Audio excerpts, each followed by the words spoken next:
your time does not exist. So, of course, you will never be hungry or bored.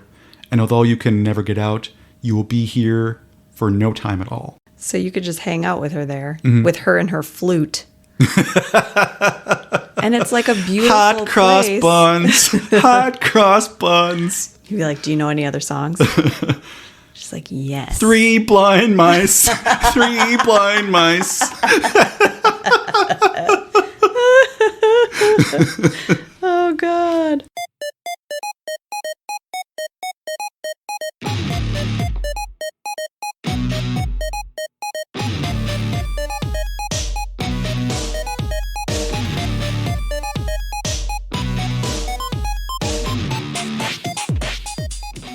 Welcome, everybody, to Choose Your Own Book Club. So this is a podcast all about the Choose Your Own Adventure books and the many adventures we get into along the way. So my name is Peter. I'm a librarian. My name's Abby. I'm also a librarian. You were very excited about that. So excited. I love my job. Do you really? Yeah, I do. Oh, good. I think it's the best job in the world. It can be. That was so non-committal. You're like, yeah, sure. Yeah, I mean, I guess so. If someone had a gun to my head, I would say, yeah, that's great. No, it's the best job in the world. It really is.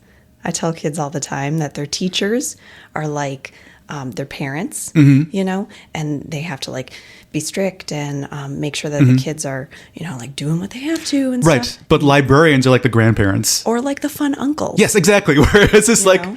you wind them up and get them all excited. And then we leave. And then, then you just leave. And then we're like, bye. So that part, See you at I do love that part. Yeah. We leave. And it's great. So this is a podcast all about the Choose Your Own Adventure books. So just a little bit of backstory about, I guess, my relationship with these books. I started reading these when I was, like maybe 10, maybe 9, somewhere Is this in an there. auction?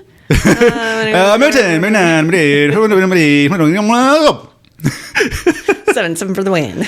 Right. So It's a I going think down auction. I think 8 or 9. Okay. Because that's when Jurassic Park came out for me. Ooh, okay, cool. And the first Choose Your Own Adventure book I read was Edward Packard's Dinosaur Island. Oh, fun. Which is number 78 or so, somewhere in there. Yeah. So yeah, I that's the first one I picked up, kind of got hooked right away. Read a bunch of other ones, and then just as a kid, I realized that these books are wrong. These books are not meant for kids. Well, I think that's probably because even as a child, I didn't know you as a child, but I'm assuming that you were a little bit of a rule follower. Exactly. Yes. Okay. So I was a very anxious kid, and I would often put like multiple bookmarks into different pages because I was always worried that I was going to pick the wrong path. So you were anxious then, not like now. Not like now. No. No. Where I'm just so much has changed. I'm slowly wringing my hands because I don't even know how to sit normally. Slowly wringing your hands because you're so anxious about talking to me, one of your best friends. Yes, over a decade now.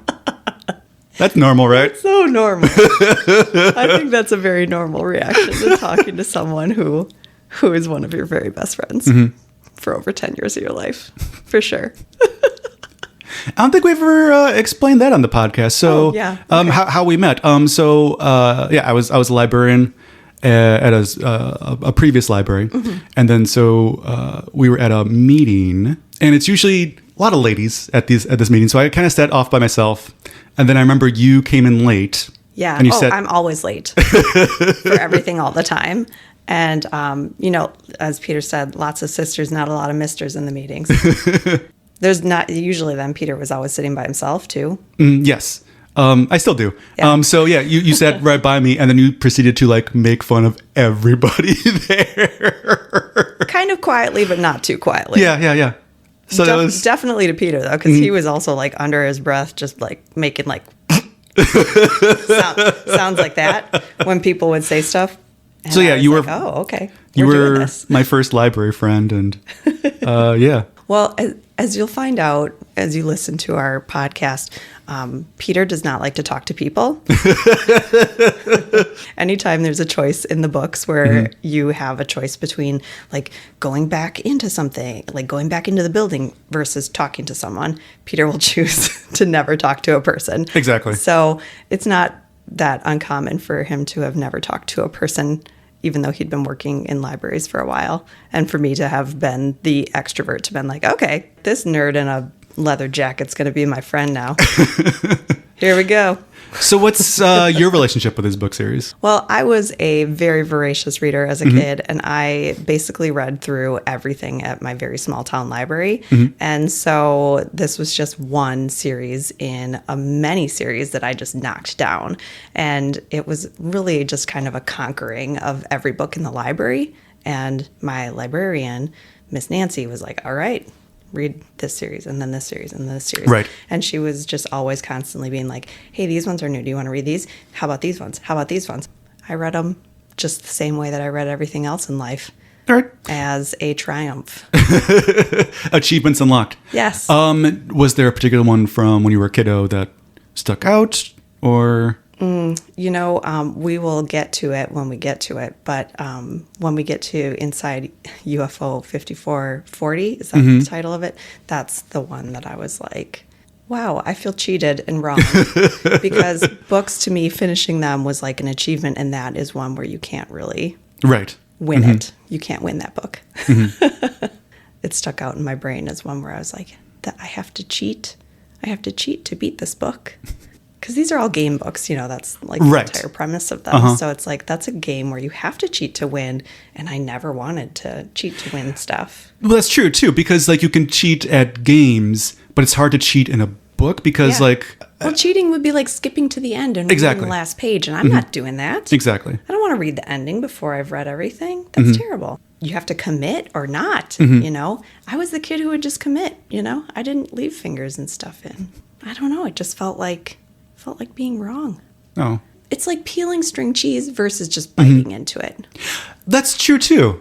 I had a realization a couple years ago, the sticker test, where, hey, give a kid stickers and see what they do with them. Because I was the kid where it's like, hey, if you gave me stickers, I got to save these because I have to put it on the exact right thing. So much so that, like, in college, I was going through, like, throwing out a bunch of all my old stuff, and I had, like, there was, like, a folder just filled with stickers. I had to, like, save these stickers because it had to be on the exact right thing, and I never found that right thing. No, see, my, like, notebooks and everything were just plastered with stickers. Fair enough, yeah. Because I would just immediately put it on something myself, the notebook I was your forehead, holding, my water bottle, like whatever I had, like when we would cover our, textbooks, everything was just like drawn on, scribbled on, stickers, everything. I'm just kind of like an explosion of a person. And you're like, I like that. And you're like a meep. What is that? Meep. That's not even a word. You're a meep. I'm a meep. Yeah. Great. You're a Muppet. I am a Muppet. You're a Muppet of a man. Well, I do wave my arms around a lot and go like this. Wah! Yeah. So yeah, let's get into this book. Just some quick background is we are kind of re-recording our first episode. Just kind of for our new listeners. For anyone because we like you more. We do like you more. Just kind of like how as these books sometimes get re-released. They change a couple things just to kind of update them a little bit. We wanted to update this episode a little bit just because we kind of figured out the sound quality a little bit better. But also we figured out just kind of our format a little bit better too. Right. I mean, our first couple episodes, we were recording in like a study room. Yes. With like one microphone. Yes. Now that we're grown-ups, we have... And now that people are actually listening... Yeah. We wanted to go back and kind of re-record our first episode. Right. Bless your hearts. So yeah, let's get into Cave of Time by Edward Packard. Cave of Time was originally published in 1979, written by Edward Packard. Illustrations by Paul Granger, who did a lot of the illustrations throughout this series. Technically, this is the fourth book that Edward Packard wrote. We'll get into it a little bit later. His first one was technically Sugarcane Island. Yeah. And then he wrote Deadwood City, and then Altair. Is that right? I think so. So this is technically the fourth book that he wrote. First in the series, though. Unless you're reading the re-releases, in which case it's just the Montgomerys that have been re-released. And so the numbering is just completely off. Yeah. Revisiting this one, going back into this one, it does kind of feel like the first one. It does, but I have to say, rereading it, the writing of it is still really beautiful. Oh, definitely. Packard is such a good writer. writer, yes. Like the use of adjectives and just like the way that he strings sentences together, I think is really eloquent. Mm-hmm. And the descriptions of everything, too, you really feel like you're there. It's just, I think that Packard took on a little bit too much with this one right off the bat. It's just a little bit too complicated for a first one, in my opinion. Right. Well, and when we get into later ones, there's like 20-some endings, and this one has 40 possible endings. Yes, and that's insane. And it feels like it because there's just like so many things, times, and places. Yes, so we'll get into that. So visit. Let's get into our first segment, which is called Choose Your Own Summary. Okay. Just for this segment, you are going to describe this book in 60 seconds or less. Got it. Just for the people that haven't read it. But you're going to choose how you want to summarize it. So I'm going to give you two options. You get to pick. Okay. So option number one is, because this is the Cave of Time, we got some time travel going on. As you're describing, your voice is going to go from very, very young to very, very old in 60 seconds. Okay. Start out, so I was a baby. Okay. But then you're going to go like this at the end. Okay, got it. Option number two is you're going to start out kind of normally, like how you normally give your summary, but then the audio is going to get older. So I want you to kind of go like this at the end, see? And so I'll try to put in some effects in there too. Okay. I think I'm going to do baby voice to old voice. Perfect. 60 seconds starts now. Okay, so Ooh. this is my baby voice. So you're a little kid, and I'm walking up into the mountain in Snake Canyon, and I found this cave, and it's kind of weird and creepy, but Maybe a little bit older? I don't know how I'm supposed to get in here. I'm going into the cave, and then I'm going out of the cave, and it looks a little different outside. And then I'm like walking around, and it's like, oh my God, what is happening out here? There's like, stuff is different. Teenage Abby. Like sometimes there's like people Halfway. and like, oh my God, sometimes there's other things happening, and I don't know what's going on around here. Sometimes I'm seeing like knights, and sometimes there's like people building the Wall of China. Sometimes there's aliens. And other times I don't know what's happening. Sometimes there's 15 seconds. technology and I don't understand how it works. And sometimes I'm not quite sure, and then sometimes you meet old people, and then sometimes there's a Loch Ness Monster. Done. I like how not only your voice changed, but your perspective changed. Like, there's technology. I don't understand how it works. Well, I work at a library, so. Yes, I mean, that's a little peek behind the curtain. That's most of our most reference questions we get are, how does this phone work? How do I make this thing work on Microsoft Word? Mm-hmm. How do I ask Jeeves? Ask Jeeves. All right, so this is how this one starts. So usually there's a little bit more of a setup, a background of who you are as a character. Right. In this one, not so much. It's just you're there. You're there, you're walking. So yeah, you've hiked through Snake Canyon once before while visiting your Uncle Howard at Red Creek Ranch. But you never noticed any cave entrance. It looks as though a recent rock slide has uncovered one. Yeah. And it's just hanging out there. Yep. Just cave out in the breeze. Mm-hmm. And there's like a little lizard in front of it in my picture. Mm-hmm. Paul Granger knows how to draw a crevasse. That's what I'm saying. You love a good crevasse. I love a good crevasse. Through the late afternoon, sun is striking the opening of the cave. The interior remains in total darkness. You step inside a few feet, trying to get an idea of how big it is. As your eyes become used to the dark, you see what looks like a tunnel ahead, dimly lit by some kind of phosphorescent material on its walls. The tunnel walls are smooth, as if they were shaped by running water. After 20 feet or so, the tunnel curves. You wonder where it leads. You venture in a bit further, but you feel nervous. Kind of a Peter journey right here. Right. Like, I've never been this far in a crevasse before. That's not getting edited out, just so you know. Oh, no. But you venture in a bit further. You feel nervous. Such a strange place. You turn and you hurry out. Yeah. The first couple pages aren't necessarily the most interesting. Mm-hmm. The first couple choices aren't the most interesting, unfortunately. Right. So you get in there and... You get in that crevasse. You get in the crevasse and then you hot-tail it out of there. Uh-huh. You're like, oh, this is too scary. I don't want to be in here alone. Mm-hmm. I want to come back with a friend. Because you don't have, like, anything on you. No. It says later that you have a backpack with, like, a coat does it? in it. Oh, okay. I don't remember that part. But you get in there, and then you're like, ee! But I don't know. Would you have gone into the crevasse? Me? No, never. If you stumbled upon it in the first place, would No. you have gone in? I mean, I would have. Right. Mm-hmm. Right. But, like, I think most people would have just been like, I'm sure there's, like, mountain lions Right. in whatever area this right. is. This happens in, like, Wyoming. So you're like, what time of year is it? Am I going to go into a big cave? Right. And potentially face, like, a mountain lion or a bear or something like that by myself when I'm a child? What time? Is it dinner time for mountain lions? It's always dinner time for mountain lions. So, yeah, these first couple choices are basically, do you want to go in, or do you want to, or do you want to leave, or do you want to wait around a little Right. bit? It's like, do you want to go back home, or do you want to just hang out by this cave? Yes. I'm just going to chill by this cave. This is my place. I feel at home by a hole. And then so from there, the choices kind of remain the same. You're kind of stuck in this cave, and do you want to go left? Do you want to go right? Right. From there, that kind of spits you out into different times. And places. Well, we'll get into it, but...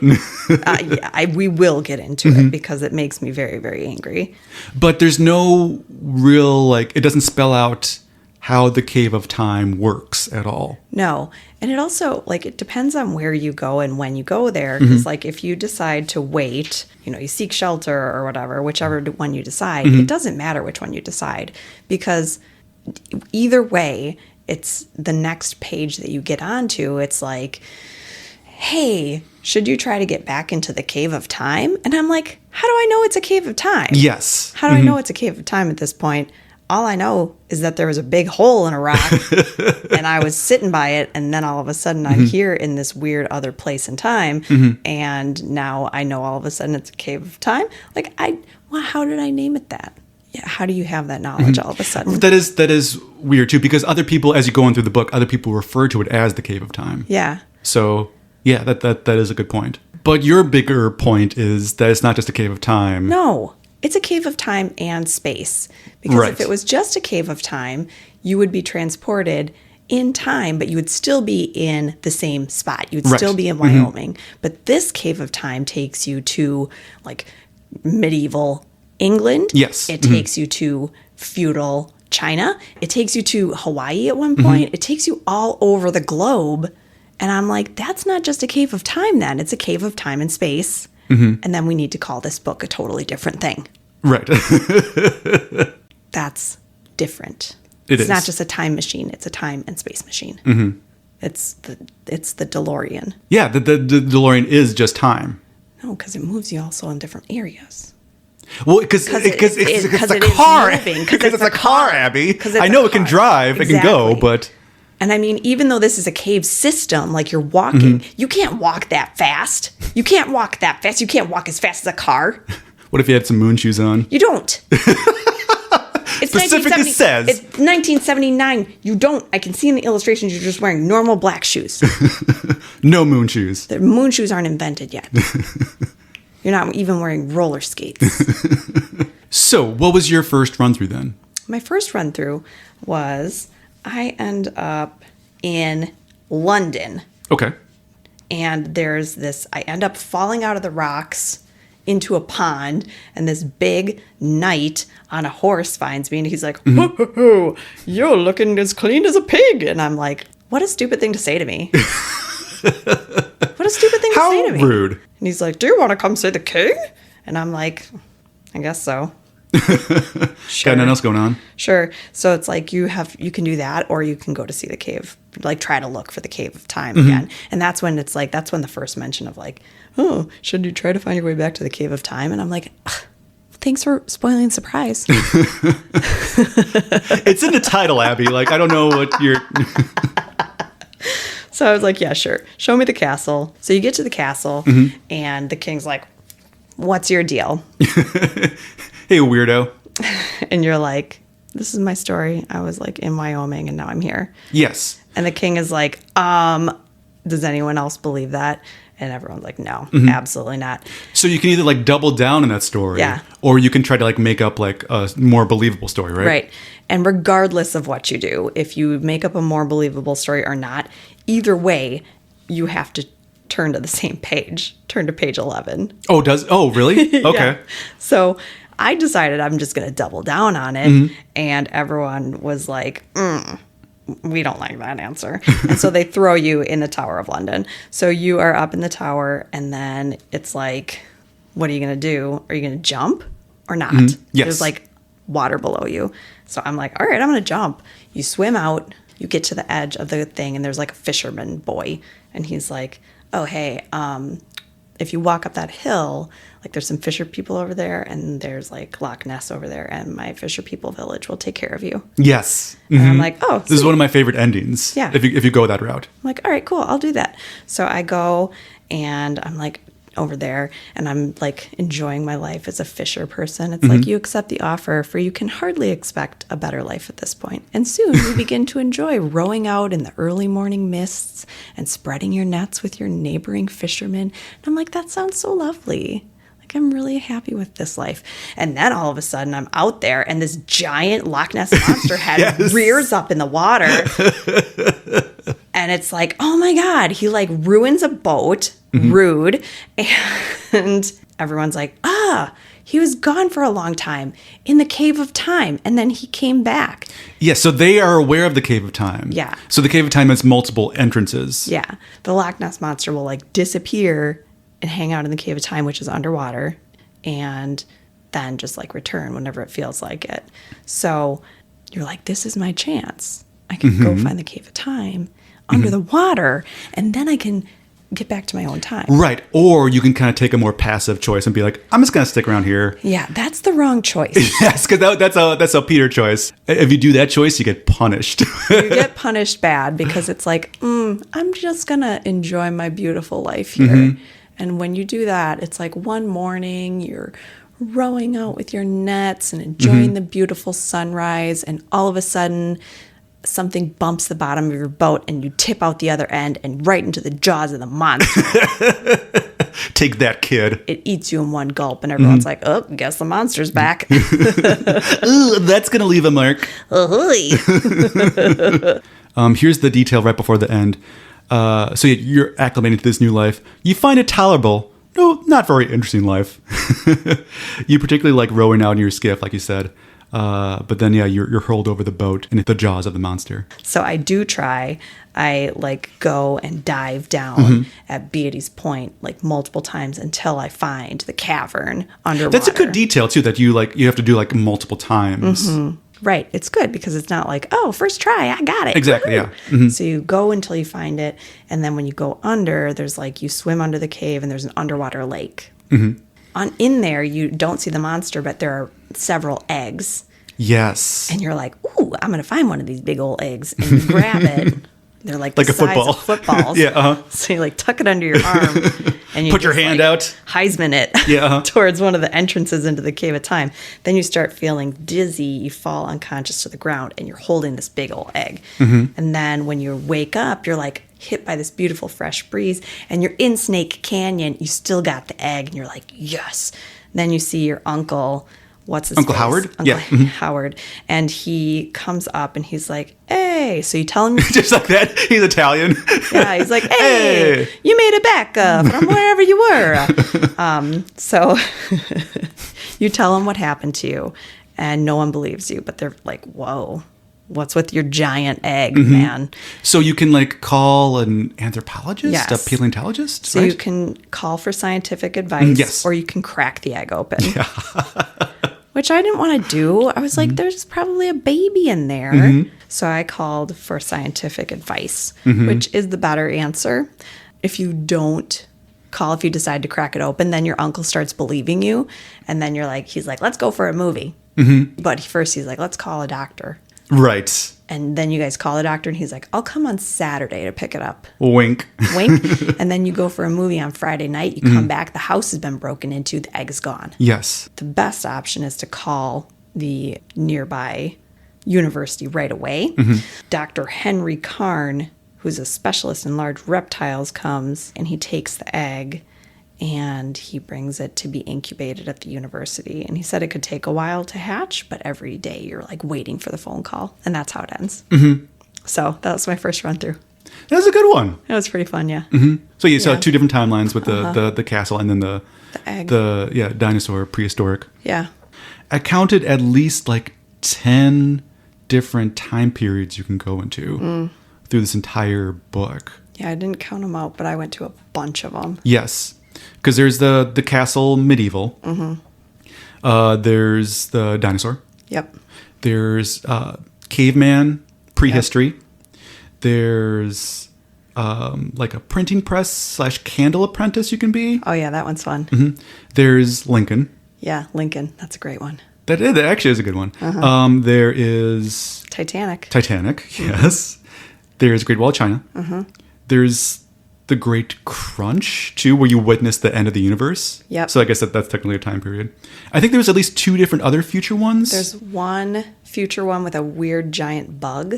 Yes. There's one past one where you end up in 1940s London. Yes. There's also one where you end up in 2024. Yep, 2024.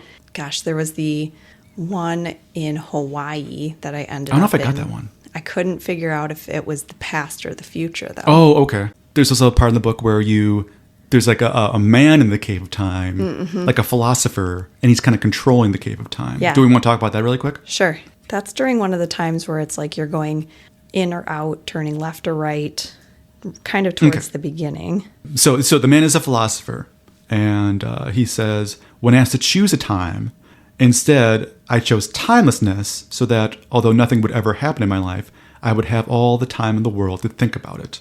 You bump into him while you're trying to find your way back to Snake Canyon, and you just ask him, like, can you help me find my way back to my own time? And he's like, first of all, tell me why you want to return to your own time instead of another time. And you're like, no, I shouldn't have to tell you that. Exactly, yeah. And it's unclear if like he can control the Cave of Time or if he just kind of knows. Right. I think he's just kind of stuck there. Right. Well, and like the way that it's set up is like he's in this kind of the center of this like wheel of tunnels, essentially, is how it looks.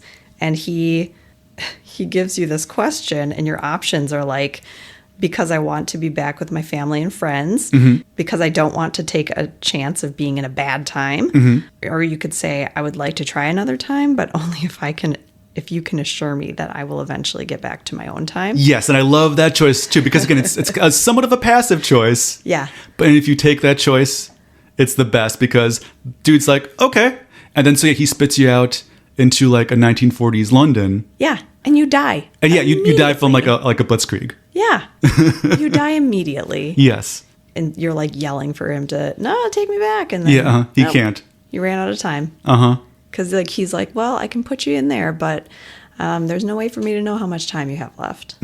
So again, it's just, this guy kind of sets you up for failure a little bit. Yeah. There is another character who is like a timeless being in the Caves of Time. And she's very odd. Yeah, she's like a weird, hot lady, apparently, who's just... Are you just assuming she's hot? Well, it says she's beautiful. Oh, okay. I missed that part. She has like sparkling blue eyes or something. So yeah, you just run into her and she says, there's no way to get out, but don't be concerned. Right here is a beautiful place and you can be very happy here. And you will live there forever and not at all, for this is the part of the cave which leads neither to the past nor the future. Here time does not exist, so of course you will never be hungry or bored, and although you can never get out, you will be here for no time at all. So you could just hang out with her there, with her and her flute. And it's like a beautiful Hot cross place. buns. Hot cross buns. You'd be like, do you know any other songs? She's like, yes. 3 blind mice. 3 blind mice. Oh, God. You're like, okay, when can I leave again? Could you just show me the exit? No, that would be terrible. I guess let's talk about my run through really quick. Yeah. I think Edward Packard spends the most time on like a prehistory segment with kind of like with cavemen and cave people. Yeah. So there's a bunch of different choices that you can make there. Usually there's only like with each time period you can only make like 1 or 2 choices usually. With this kind of prehistory you can make a bunch of different choices. Yeah, with my first run through, you're on top of a woolly mammoth and you're trying to like impress like your these cave people. Yeah, showing off. Showboating. Because of peer pressure. Hamming it up. Right. So yeah, it's the description is really cool. Because again, Edward Packard does such a good job with detail. So in that caveman one, did it start with the aliens dropping the cave people off? I don't remember that part. I bumped into a spaceship when I came out of the Cave of Time, and aliens were dropping off a bunch of cave people. I could either like interact with the cave people or I could run away. And when I ran away, I ran up to what I thought was the Cave of Time, but it was a saber-tooth Yes, I remember that part. den. Yes. Whoops. Whoopsie. But again, that could have happened when you originally went to the Cave of Time. Exactly. It could have not been a Cave of Time at all. It could have just been a mountain lion's den. Right. And you could have just been killed right from the get-go. Right. But I thought it was interesting that he proposed that we were all put here by not evolution, but by aliens. Yeah, and that we're going to find out that's kind of a constant theme. Yeah. Is that it's usually aliens. It's aliens. For better or worse. Yep. My first run through was you're on this woolly mammoth trying to impress your friends. Yep. So you hold tightly to tufts of wool, hoping the woolly mammoth will slow down enough so you can safely slide off. But suddenly it pitches forward, making a terrible bellowing. In an instant, you realize you are falling through space. You cry out helplessly as you lose your grip, falling faster and faster. So I think you basically fall off a cliff. Oop. With this woolly mammoth. Thousands of years later, when Dr. Carlton Frisbee, the famous paleontologist, finds your bones next to those of a woolly mammoth in the Red Creek excavation, he is amazed at how closely you resemble a 20th century human being. That's really fun. That is fun. And so, yeah, you go back to Red Canyon then, That's not the same canyon. We were in Snake Canyon. Oh, before. you're right. Red Canyon is different. That's true. Unless you did something to alter history and make Snake Canyon into Red Canyon. Yes. Butterfly effect. Very nice. They named it after you. So, yeah, what else do we want to talk about? I do love the Lincoln timeline. Yeah, Lincoln timeline is great. So, yeah, you're kind of just bebopping through the cave, and all of a sudden the cave becomes like a door, and you can kind of go through the door, and you find yourself in a train car. And who's on this train but Abraham Lincoln. Abraham Lincoln himself. Choose your own adventure. Sorry, I was thinking about that the whole time, and then I was like, oh, I need to answer your question. And so, yeah, these soldiers are going to kind of grab you because you're all of a sudden you just appear on this train out of nowhere. Right, and you're wearing weird clothes. And so, yeah, the president says, that's all right. I could use some company right now anyway. You may stay until we reach Gettysburg. Or you can get off at Parkersville. I know some of the good people out there. They can help you. If you get out on the farm, it's kind of funny. It's a lot of the endings of this book are you kind of acclimate to this new life. And it's kind of fine. Yeah. You're like, well, this is how it is now. This is fine. I mean, I miss Atari, but this is mostly fine. It felt very much just reading as an adult, of just growing up into adulthood was like, I guess this is fine. Right. I won't have summer anymore, but okay. Basically, this prepared you to be an adult. Basically. Yeah. Oh yeah, I was ready. Exactly. So, but if you stay on the train with Lincoln, he basically starts writing the Gettysburg Address on the train, and you're kind of just awkwardly there. You're like, hey, If you say fourscore, nobody knows what that means, actually. Man, you should write it like so people get what it means, because that's hard math. So yeah, he's scribbling some lines, and then he looks up at you, and he abruptly says, "You have a great future." Which is just something that we should just be saying to people in general. I like that. Yeah. And then you ask, "How can you tell?" And he says, "By looking at your face." He's going on to Gettysburg, and when you arrive at Gettysburg, one of the soldiers takes you to a family who welcomes you in warmly, and you find it amazing to be living in a time with no cars, radios, television, record players, or even telephones. It's peaceful. You do feel homesick, though, but you feel the great future the president predicted for you lies in your own time. And you were so inspired by Lincoln, you resolved to find your way back to the Cave of Time. Which I love that ending, because you never tell Lincoln, "Hey, by the way, buddy, the one thing I know about you is that you should not be going to Ford's Theater." Yeah, maybe stay in. Exactly. Maybe stay in with your family and do some like charades. Play some Atari. Have you heard of Atari? You can play some Pong on there. But it's so weird because we mentioned the Titanic storyline too. Yeah. You do try to alter history. As soon as you get onto Titanic, you're like, "I gotta stop this right now." And if you do that, you run up the stairs to the bridge and you're like, you're taking on a lot of water. You're going to go down in less than 3 hours. And the captain's like, "I know." "Oh, I know." And you're like, "Then do something, bro." And he's like, "I'm going to shoot some flares. It's okay. It's going to be fine. The Californians over there, they're going to come." And you're like, "They're actually not." I know this because I know all about Titanic. Because I'm from the future. Also, I'm a kid, and kids are obsessed with the Titanic. Yeah, because it's terrifying. It is, yes. Because the ocean is scary and it wants to eat us.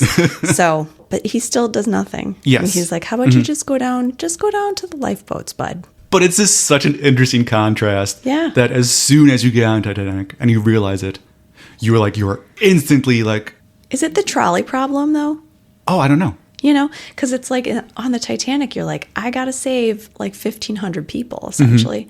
And with Abraham Lincoln, you're like, it's just one guy.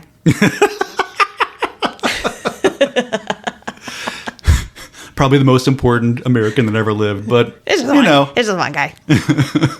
one dude. It's fine.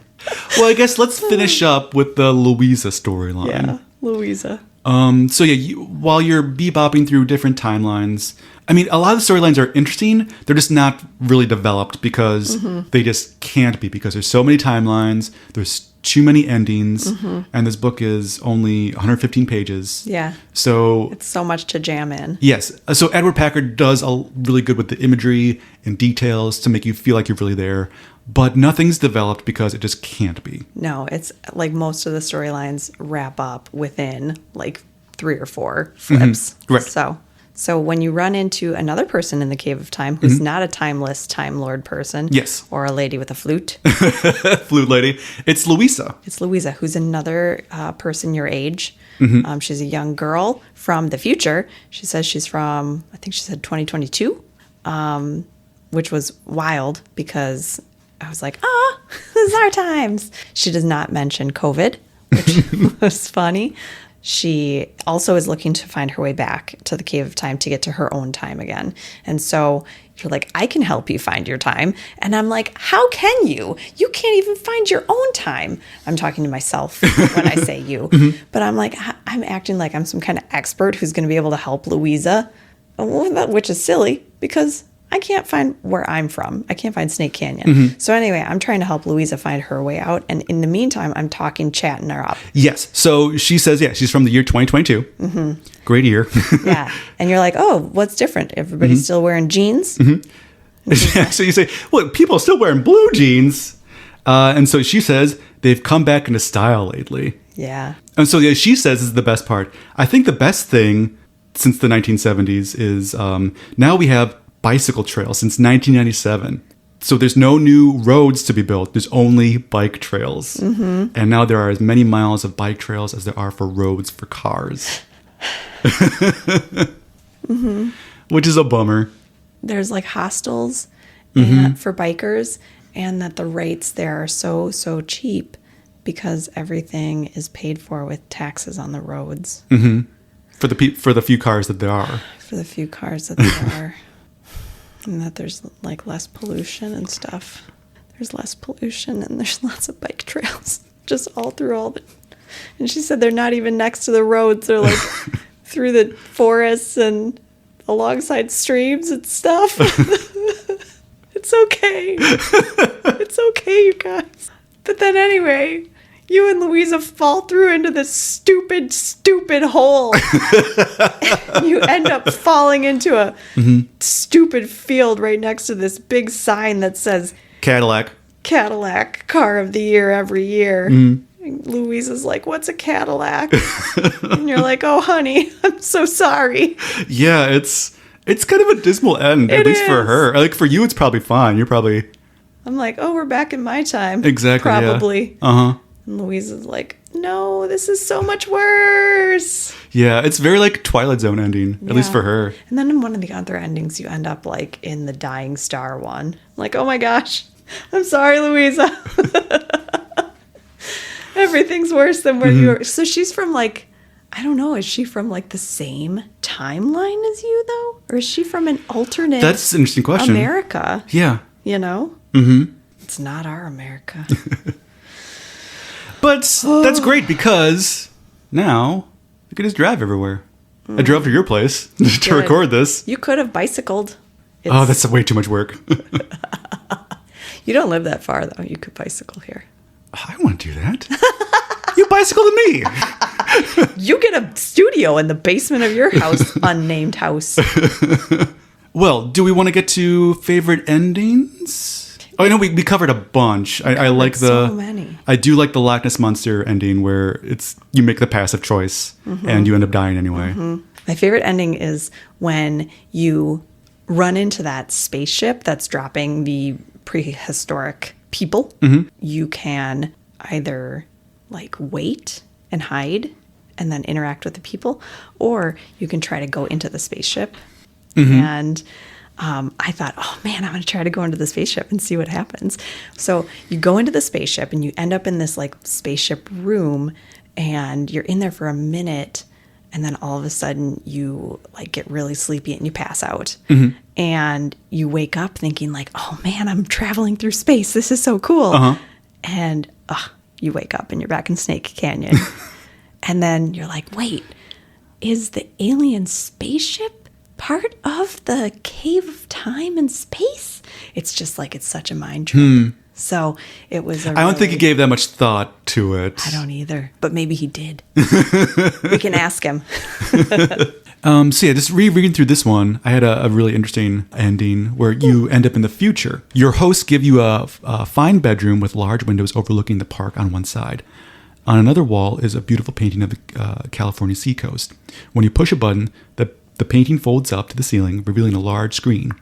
Your room contains a computer terminal that enables you to select any movie or other program you desire from over 10,000 possibilities. Oh my gosh. So Edward Packard kind of predicted streaming. Yeah. That's kind of crazy. So there are even films where you are the main character and you get to make choices as to what will happen next in the story. So again, it's kind of interesting that he predicted some of that because I think also in a sense that's kind of where we're going to. You can live quite well without even getting out of your bed. Yes. Yes. That's my life goal. I love my bed. So eventually you go exploring, you meet other people, but you find none of them very interesting. So you spend most of your time watching the greatest movies of all time. But one thing disturbs you. No one has made any new movies in the last 300 years. But again, Edward Packard kind of predicted. They just remake the same ones. Yeah. Oh, yeah. So I thought that was kind of an interesting ending. That is. I didn't remember that the first time around. No, me neither. So what'd you think of this one? Yeah, there's a lot that we didn't cover. And there's just so much. I think it's like, especially in these early choose ones, because there's so many endings and so many different paths, it's like it feels like there's not a lot of focus. But And there really isn't. There really isn't. But in some ways, that can be really fun. Exactly, yes. And it encourages a lot of repeat reads, Mm-hmm. a lot of repeat plays of the book. Yeah, because usually with the other ones, if you read it like 5 or 6 times, you'll kind of get most of it. Right. With this one particularly, I think you could read multiple paths and you still won't hit everything. Oh, yeah. I mean, I read this one. I've read it multiple times now. I mean, I read it the first time that we recorded this. Mm-hmm. I read it now. And both of those times, I read the book like 10 times. I still haven't hit every ending. Exactly. I've never gotten to the Lincoln one without cheating. Yeah. I've never gotten to that ending naturally.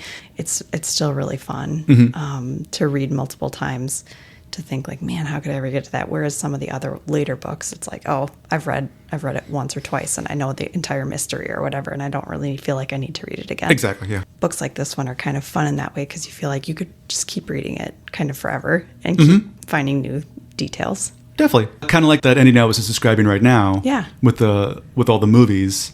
I didn't remember that the first time around. Oh, no, I've never gotten that at all. So, again, this one you can find little hidden gems, I think, For as sure. opposed to later ones. Yeah. Not so much. No. So yeah, I would definitely recommend this one. I think it's well written. I just don't think it's laid out the best. There's just a little bit too much happening. Again, sometimes for better, but not always for Right. the better. No, yeah, because especially if you want it to be more like, the game book where you're unfolding a mystery kind of thing, this is not going to be that kind of book. Yeah, you will never find out how or why the Cave of Time works. No, time and space. You'll never figure out how it functions, how when you get back to Snake Canyon, how you got there. You'll never figure that out, and you'll never be able to repeat those successes. You Right. know? It's just kind of like a luck thing. And you never figure out like the magic system of the cave too. Like if you go left or right, if you stay in, if you try to leave right away. No. It never makes sense. No, it never is. And it's so in that way, you can't it's hard to repeat choices then too. Yeah. So it's like if the left brings you to the successful conclusion the first time, it won't necessarily work that way the second time. Right. So yeah, it's not consistent, but it's still really fun. Oh, definitely. This is a good one. It's a fun like intro to kind of the genre, I guess. And an intro to your new favorite podcast. Woo woo. So yeah, I think let's wrap it up. Thanks for choosing us today, everybody. If this is your first episode of our podcast, welcome to our chosen family. Oh my god. I love it. Just a quick warning that some of our earlier episodes, the audio quality might not be the best, but as the series progresses, we definitely get better equipment, and we know what we're doing a little bit better. The funny quality is still Oh yes, good, I think even if the audio is not. right. I think by episode 3, we figured it out really fast. Yeah. So yeah, if this is your first episode, either feel free to bop around a little bit on different episodes, flip around and find out, as we say, or if you want to go in order, that's totally fine too. It's just that the audio quality is going to dip a little bit, but then it's going to go back up pretty fast. Word. Thanks for choosing us today, everybody. Our next book will be number 2, which will be Journey Under the Sea. Under the Sea. Doot, doot, doot, doot. R.A. Montgomery. Doot, doot, doot, doot. Yeah, so thanks for choosing us today, everybody. My name's Peter, I'm a librarian.